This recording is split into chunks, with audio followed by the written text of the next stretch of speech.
सबों को जय यीशु। प्यारे बच्चों, आज पुनः हम अपने विश्वास प्रशिक्षण श्रृंखला में आगे बढ़ने के लिए आए हैं। तो आइए हम छोटी सी प्रार्थना के द्वारा इसकी शुरुआत करें। हे पिता ईश्वर, हम आपको धन्यवाद देते हैं। आपने हमको सकुशल ये पूरे सप्ताह रखा है और फिर से एक नया दिन देखने को दिया है। हम आपको धन्यवाद देते हैं हमारे माता पिता के लिए, हमारे भाई बहनों के लिए एवं हमारे समस्त रिश्तेदारों के लिए जो सभी सकुशल हैं। इस महामारी के समय आपने हमको संभाल कर रखा है, उसके लिए हम आपको तहे दिल से धन्यवाद देते हैं। आपसे विनती करते हैं ईश्वर, आप अपने पवित्र आत्मा भेजकर हमें उजाला दे ताकि हम आपके वचनों को समझ सकें। आमीन। तो बच्चों, क्या आपने अपना गृह कार्य किया है? मैंने पिछले रविवार आप लोगों को कुछ प्रश्न दिए थे जिनके आपको उत्तर सोच कर रखने थे या ढूंढना था। तो आज मैं उन प्रश्नों के उत्तर दूंगी। और पहला प्रश्न क्या था? पहला प्रश्न हमारे पिछले पाठ का था, आप कैसे कह सकते हैं कि चिकित्सक और औषधियां ईश्वरीय वरदान है?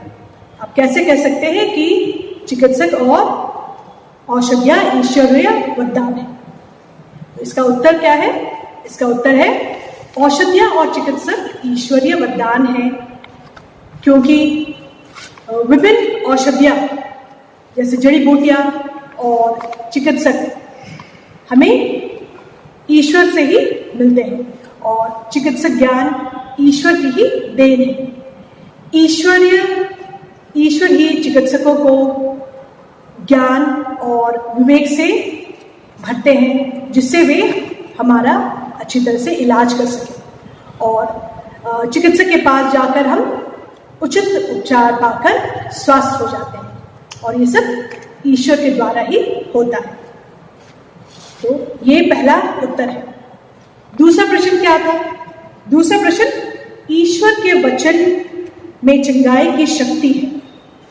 आप कैसे कह सकते हैं कि ईश्वर के वचन में चंगाई की शक्ति है? और इसका उत्तर है, हमने पवित्र बाइबल में पढ़ा था, ईश्वरीय वचन हमें रोगों से मुक्त करता है और प्रभु के मुख से निकलने वाले हर एक शब्द हमें मुक्ति दिलाता है। प्रभु के मुख से निकलने वाले वचन में वह शक्ति है जो लोगों को निरोग करती है एवं स्वास्थ्य लाभ दिलाती है। और क्योंकि हम पढ़ते हैं प्रज्ञा ग्रंथ में, क्योंकि तेरी प्रजा को किसी जड़ी बूटी या लेप की से स्वास्थ्य लाभ नहीं हुआ, लेकिन प्रभु तेरे शब्द ने उसे चंगा किया है। प्रज्ञा ग्रंथ में लिखा है, क्योंकि तेरी प्रजा को किसी लेप या जड़ी बूटी से स्वास्थ्य लाभ नहीं हुआ, लेकिन प्रभु तेरे शब्द ने उसे चंगा किया है। और हमने शोध ग्रंथ में भी पढ़ा, उसने अपनी वाणी भेजकर उन्हें स्वस्थ किया और कब्र से उनका उद्धार किया। उसने अपनी वाणी भेजकर उन्हें स्वस्थ किया और कब्र से उनका उद्धार किया। ये दूसरा उत्तर था। तीसरा प्रश्न क्या है? किन किन लोगों को प्रभु यीशु ने चंगा किया? पवित्र बाइबल में हमने पढ़ा, अनेकों लोगों को प्रभु यीशु ने चंगा किया और उनमें से हमने पढ़ा अंधे को, शतपति के नौकर को, फिर एक कोढ़ी को और प्रेरित संत पेतरुस की सास को और एक अर्धांग रोगी को प्रभु यीशु ने चंगा किया। तो हमने देखा कौन कौन लोग थे वे जिनको प्रभु यीशु ने चंगा किया।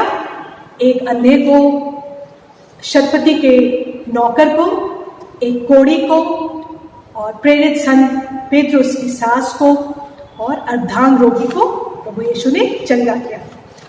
और उसके बाद हमने देखा चौथा प्रश्न, प्रभु यीशु ने किस तरह इन लोगों को चंगा किया? प्रभु यीशु ने किस तरह इन लोगों को चंगा किया? क्या बता सकते हैं? हाँ, प्रभु यीशु ने इन लोगों को सबसे पहले हमने पढ़ा आशा देकर, और दूसरे उन्हें स्पर्श कर और अपने स्पर्श के द्वारा, अपने वचनों के द्वारा और क्षमादान के द्वारा प्रभु यीशु ने लोगों को चंगा किया। प्रभु यीशु ने लोगों को आशा के द्वारा, अपने वचनों के द्वारा, अपने स्पर्श के द्वारा और अपने उसने क्षमादान के द्वारा उन्हें क्षमा प्रदान किया। और पांचवा प्रश्न, कलीसिया किस तरह चंगाई कार्य जारी कर रखती है? कलीसिया किस तरह चंगाई कार्य जारी करती है? इसका उत्तर है, कलीसिया आज भी प्रभु यीशु की चंगाई की सेवा कार्य को जारी रख रही है। और वो कैसे? वो इसे दिव्य अनुष्ठानों के द्वारा, दिव्य संस्कारों के अनुष्ठानों के द्वारा, जैसे पवित्र यूकरिस्ट और पुनर्मिलन संस्कार के द्वारा और अनेक चंगाई प्रार्थनाओं के द्वारा प्रभु यीशु की ये कार्य को आगे बढ़ा रही है। तो इस तरह से कलीसिया प्रभु यीशु के चंगाई कार्य को आगे बढ़ा रही है। तो ये थे पिछले पाठ के उत्तर। अब हम दूसरे 7वें प्रश्न पाठ की ओर बढ़ते हैं। आज एक नया पाठ शुरू करेंगे और वो 7वां पाठ है मनोरोगों से मुक्ति। तो इसके लिए मैं आपको एक छोटी सी कहानी सुनाने जा रही हूँ और वह कहानी एक दंपति के बारे है जो जयपुर में रहते थे और शांति और अशोक नाम की ये दंपति जयपुर में रहते थे। उनके 4 बेटियां थी और वे आशा कर रहे थे कि उनके 5वें संतान उनका बेटा हो, पर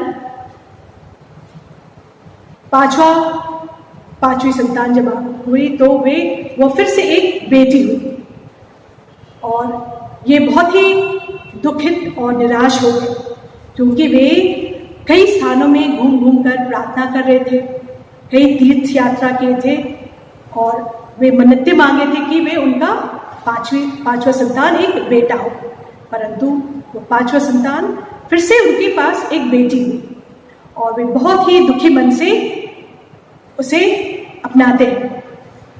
फिर वो बच्ची जैसे जैसे बड़ी होती जाती है, उसके माता पिता उसे तिरस्कार करते हैं, उसके साथ अच्छा व्यवहार नहीं करते हैं और वो छोटी लड़की बड़ी हो जाती है और उसमें उसका नाम उन्होंने दुखिया रखा था, क्योंकि वे नहीं चाहते थे कि उनकी बेटी हो। और कोई भी समस्या हो, कोई भी तरह की समस्या परिवार में हो या घर में, तो वे दुखिया के ऊपर इसका दोष दे देते।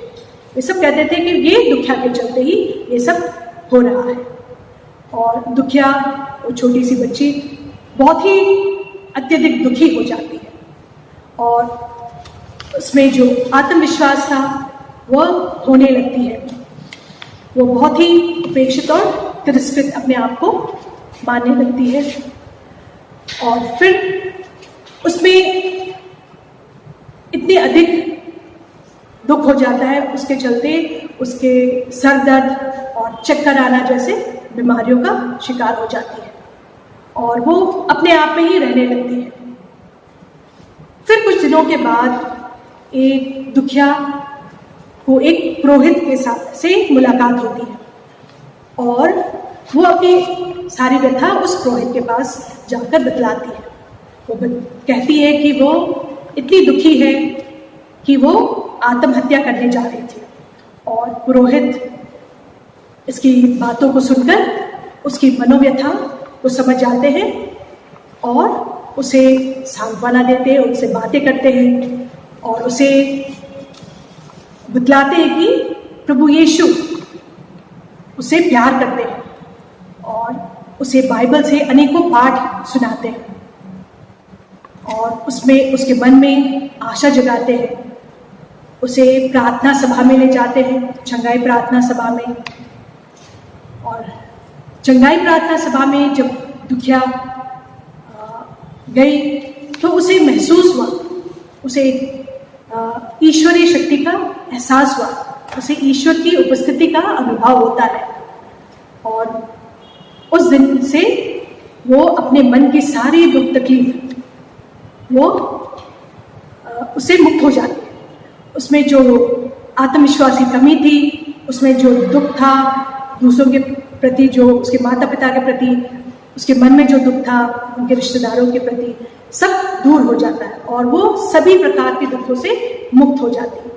और वो अपने माता पिता को और सभी रिश्तेदारों को माफ कर देती है और फिर से एक नई जिंदगी जीने लगती है और वो ईश्वर के द्वारा दी हुई एक अच्छे और मुक्त जिंदगी जीना शुरू करती है। तो बच्चों, क्या आप बता सकते हैं कि दुखिया के माता पिता ने उसे क्यों तिरस्कार किया था? क्योंकि वे नहीं चाहते थे कि ये उनकी पांचवें संतान एक बेटी हो, वे एक बेटा चाहते थे और इसी कारण दुखिया को सारे दुख तकलीफ का सामना करना पड़ता था। और हम देखते हैं दुखिया की बीमारी का कारण क्या था। दुखिया की बीमारी का कारण उसके मन में जो आत्मविश्वास की कमी थी और वो जो तिरस्कृत अपने आप को समझती थी, उसके माता पिता उसे प्यार नहीं करते थे और ये सब बातों को लेकर वो बहुत ही दुखी थी और इसी के कारण वो कई बीमारियों का शिकार हो गए, जैसे सर दर्द और चक्कर आना इत्यादि। और वो किस तरह चंगाई प्राप्त की? उसने पुरोहित के साथ उसकी जो मुलाकात हुई, वो पुरोहित ने उसे चंगाई प्रार्थना सभा में लेकर गए और दुखिया को ईश्वर की उपस्थिति का एहसास हुआ और वो अपने नाम के विपरीत वो जब ये चंगाई प्रार्थना से वापस आई तो वो खुश रहने लगी और एक अच्छी जिंदगी बिताने लगी। तो हम देखते हैं बच्चों किस तरह से ये दुखिया अब एक खुशहाल जिंदगी जीने लगी। तो हम देखते हैं प्रत्येक मनुष्य के शरीर, मन और आत्मा है। लोग न केवल शारीरिक रोगों से पीड़ित हैं बल्कि मानसिक रोगों से भी पीड़ित हैं। और ये क्यों होता है? ये हम देखते हैं लोग अनेक शारीरिक बीमारियों से पीड़ित हैं, पर इसके अलावा भी मन के रोग से भी लोग पीड़ित हैं। और लोग ऐसा क्यों महसूस करते हैं? ये मानसिक रोग क्या है? क्योंकि लोग अपने मन की चिंता और शत्रुता, ईर्ष्या और भय, इस तरह के भावनाओं से ग्रसित होते हैं। वे अपने आप को या दूसरों को माफ नहीं कर पाते और इसी के कारण अपने मन में उनका जो बोझ होता है, इन सभी के कारण वे एक अकेलापन महसूस करते हैं और अपने आप में हीन भावना का महसूस करते हैं, अपने आप को दूसरों से दूर रखते हैं और इस कारण वे मनोरोग से पीड़ित हो जाते हैं। और दूसरे लोग इन्हें देखकर ये भी कहते हैं कि उनकी जो दशा होती है उसे देखकर ये कहते हैं कि ये भूत प्रेत से पीड़ित है, भूत प्रेत के कारण ये ऐसा होता है, पर ऐसा नहीं होता है। वे उनके मनोरोगों के कारण ये उनकी ऐसी दुर्दशा रहती है। और हम देखते हैं मानसिक रोगी स्वयं को कभी संतुष्ट नहीं रखते, अपने आप से संतुष्ट नहीं रहते, वे जीवन से हताश हो जाते हैं और वे स्वयं को समाज से दूर रखते हैं। और मनोरोग ही शारीरिक रोग की जड़ होती है। अगर मन से खुश नहीं है तो लोग कई शारीरिक बीमारियों से भी पीड़ित हो जाते हैं। और इन सभी रोगों से हमें कौन मुक्ति दिलाता है? हमने पढ़ा है पवित्र बाइबल में, मुक्ति देने वाला प्रभु यीशु या ईश्वरीय वचन, ईश वचन से हमें इन सभी शारीरिक और मानसिक रोगों से मुक्ति मिलती है। और हम देखते हैं पवित्र बाइबल में लिखा है इब्राहिम के ग्रंथ में, डरो नहीं, मैं तुम्हारे साथ हूँ, डरो नहीं, मैं तुम्हारे साथ हूँ। और श्रोत ग्रंथ में, श्रोत के 27वें अध्याय में,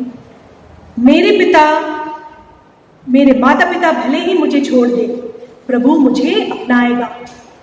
पवित्र बाइबल के श्रोत 27वें अध्याय के 10वें वाक्य में लिखा है, मेरे माता पिता भले ही मुझे छोड़ दे, पर प्रभु मुझे अपनाएगा।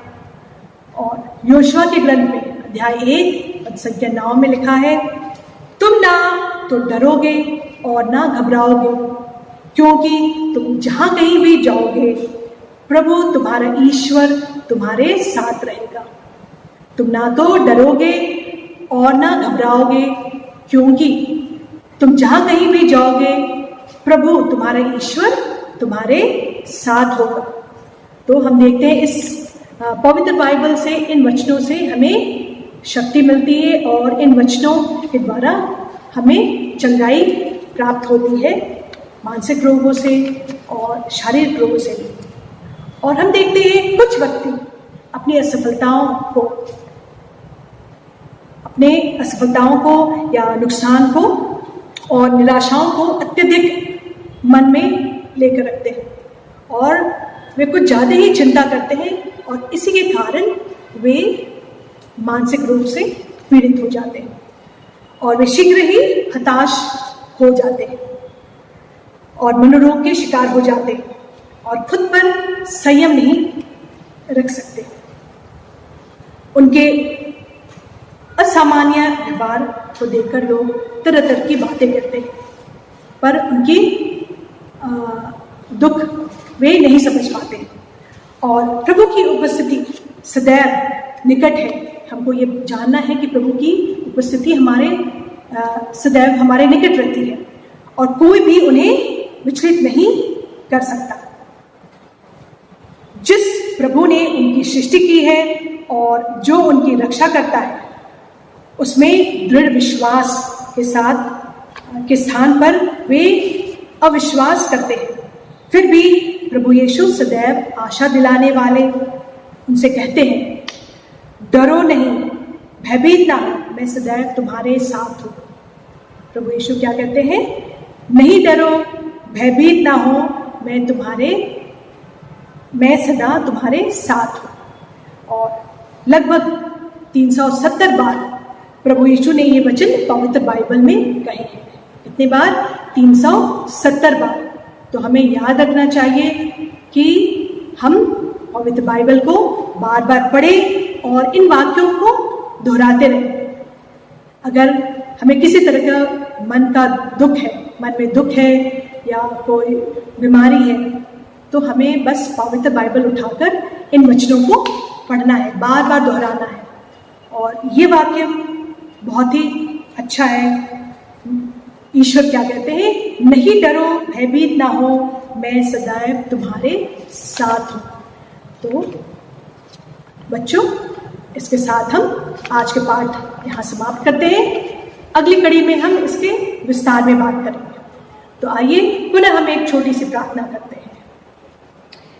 हे पिता ईश्वर, हम आपको धन्यवाद देते हैं, हम आपके वचनों के लिए धन्यवाद देते हैं। हमें विश्वास है कि आप हमारे साथ रहते हैं, हमारे निकट सदैव उपस्थित रहते हैं और हमें डरने की कोई आवश्यकता नहीं है। इसके लिए हम आपको धन्यवाद देते हैं ईश्वर। आमीन।